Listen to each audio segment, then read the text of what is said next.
Գյորջյան Կասկադ 60 ամիս փուլային վճարում բազմաթիվ առավելություններ։ Մի հատ մեկը թող ինձ ասի այս ամենի ողջամտությունը։ Այն պարագայում, երբ Հայաստանի Հանրապետությունում ընտրություններ են,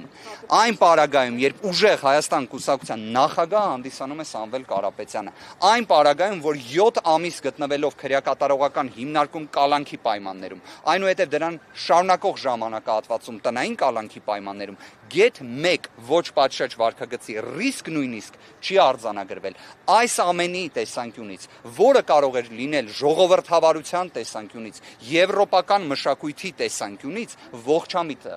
որ Սամվել Կարապետյանը լինի տնային կալանքի պայմաններում։ Դրա պատասխանն էլ կա։ Դա կոչվում է վախ,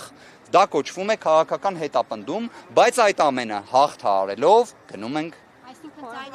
առաջ։ Դրա համար են կալանքի տակ շարունակում ձեզ։ Իրենց պատկերացումը դա է, բայց կարծում եմ հենց Սամվել Կարապետյանը վերջերս նաև լրագրողների հետ շփման ընթացքում բավականին լավ պատասխան տվեց նշված հարցադրման վերաբերյալ, որ կալանքի կամ տնային կալանքի պայմաններում էլ ողջամիտ է հնարավորությունը հաղթելու։ Պարոն Բաղդասարյան, Թալինի անպայման ձեր հարցն եք լսում։ Ինֆորմացիա տարածվեց, որ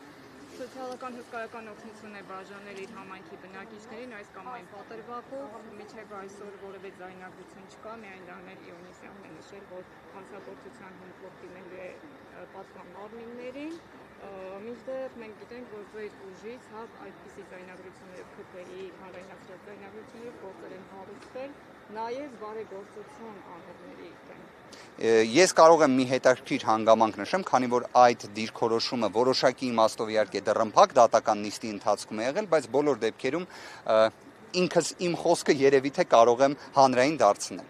Դիրքորոշումը հետևյալն էր, որ 2026 թվականի փետրվարի 7-ին հաջորդած ժամանակահատվածը, երբ նախագահի հրամանագիրներ ընդունվեն ընտրությունների վերաբերյալ, չպետք է այդպես կատեգորիկ մեկնաբանվի բարեգործության արգելքի սահմանափակումների տեսանկյունից, բայց ինձ հակադարձել են թե քննիչները, թե դատարանները, առ այն, որ այն պետք է լինի կատեգորիկ։ Հիմա ես իսկապես օրինակ շատ կուզեի Թալինի համայնքի ղեկավարի գործողությունների վերաբերյալ Civic AM-ի մեր գործընկերը իր դիրքորոշումը արտահայտեր։ Օրինակ այդ թվում արդյոք հաղորդում հանցագործության մասին ներկայացնելու են թե ոչ, որովհետև ես հիշում եմ, որ Civic AM-ը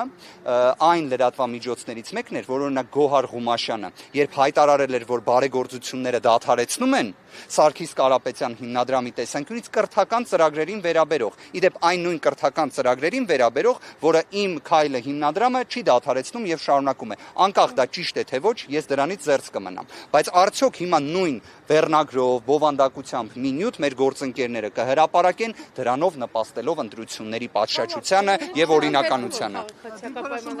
Իդեպ ես նույնիսկ տեսել եմ, որ 3 նշված պաշտոնատար անձը նույնիսկ պարզ տեքստով ձևակերպել է, որ այո, անում է համապատասխան նպաստների օժանդակության տրամադրումը եւ շարունակելու է դրա իրականացումը։ Բայց բոլոր դեպքերում ես չեմ տեսել ոչ մի ձայնագրություն հակակոռուպցիոն կոմիտեի կողմից, ես չեմ տեսել որևէ մի ձերբակալում, ես չեմ տեսել որևէ մի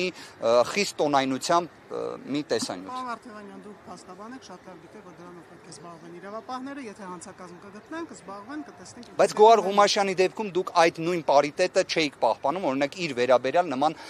նյութ հրապարակել եք։ Կար արդեն հակակոռուպցիոն կոմիտեի։ Նախքան դա, կներեք, նախքան։ Բոլոր դեպքերում դուք հայտարարում եք, որ ուժեղ եք, վստահ եք, որ հաղթելու եք ամենօրյա ռեժիմով։ Տեսնում ենք այդ ընտրակաշառքների, այդ շքերթը կարելի է ասել։ Թալինի համայնքի ղեկավարի հետ է, հա, կներեք։ Հայաստանի ներկայացուցիչների մասով եմ ասում, արդյոք անմեղության կանխավարկածն է հարգելով, վստահ եմ դուք դա եք ուզում ասել։ Հիմա էլ դատախազ եք Քադրյանը։ Չէ, ես դատախազի գործ։ Չէ, անմեղության կանխավարկածը հարգենք բոլոր մեր բոլորի գործընկերներին։ անմեղության Այդ թվում հարգելով, այդ թվում այո բոլորի։ Ամեն դեպքում մտավախություն չունեք, որ չեք հաղթելու այդ պատճառով են այդ գործընթացները տեղի ունենալու։ Գիտեք, անկեղծորեն եմ ասում, ես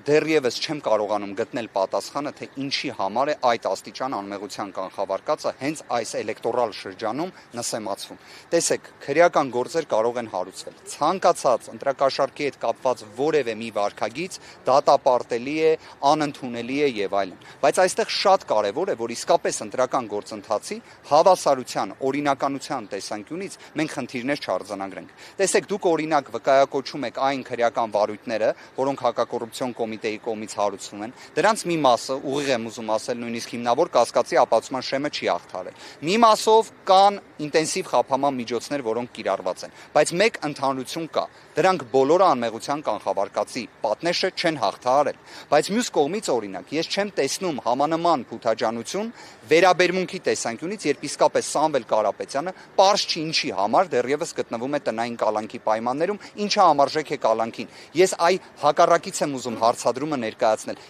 Ոնց կարող է սա լինել ողջամիտ Հայաստանի Հանրապետությունում։ Այսինքն 10 ամսից ավելի տևող քրեական վարույթ, պարզ չէ ինչի համար, պարզ չէ ընդհանրապես հանուն ինչի, բացառությամբ նրանից, որ այո կա քաղաքական հետապնդման վճռական կամքը։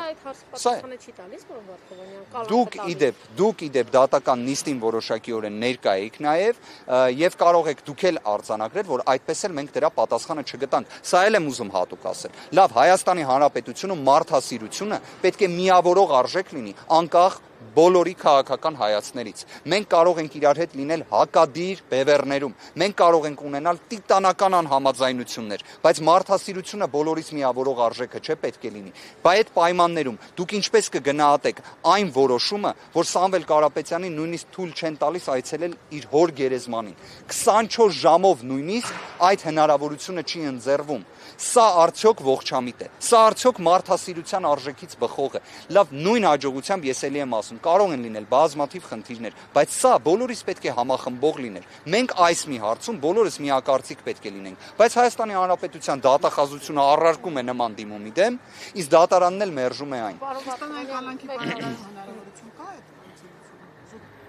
Իրականում փորձը կա դրա, ես կարող եմ նույնիսկ հիշատակել զարմանալիորեն դատավոր Ֆարխոյան Կարենի որոշումը, որի շրջանակներում, օրինակ, պարոն Ռոստոմյանին տնային կալանքը որպես խափանման միջոց երբ կիրառվել էր, թույլատրվել էր եռաբլուր այցը շաբաթը մեկ անգամ։ Այսինքն նման պրակտիկա եւս ունենք, դատական նիստի ընթացքում նաեւ դատական գործեր էին վկայակոչվել դրա վերաբերյալ։